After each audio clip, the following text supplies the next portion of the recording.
তো এটা যেহেতু সার্কিট ছাড়া আর কি অনেক কোয়ালিটি সম্পন্ন, আমি কয়েলটা আপনাদেরকে দেখাবো। এবং এই যে মেমরি কন্ট্যাক্ট যে রয়েছে আর কি, এটা অনেক কোয়ালিটি সম্পন্ন। এবং নিচে যেটা রয়েছে এটা কিন্তু একেবারে অ্যালুমিনিয়াম আর কি, কোরিয়ানটা যেটা আর কি।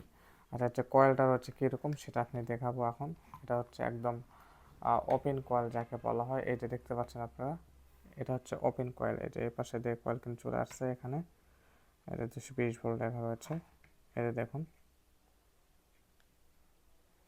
এখান থেকে একেবারে অরিজিনাল কয়েল রয়েছে আর কি। এই যে দেখুন, তো এই ধরনের ওপেন কয়েল যদি আপনারা ইউজ করেন সেক্ষেত্রে আমি বলবো যে অবশ্যই এটা লংজিভিটি হবে। আর যদি ওপেন কয়েল ছাড়া যদি সার্কিট কয়েল ইউজ করেন, যদি কখনো সার্কিট নষ্ট হয়ে যায় সেক্ষেত্রে পুরো কয়েল কিন্তু আপনার একেবারে বাতিল হয়ে যাবে। অতএব আপনাদের উচিত এরকম ওপেন কয়েল ইউজ করা। আর একটা যে মডেলটা রয়েছে সেটা দেখাবো।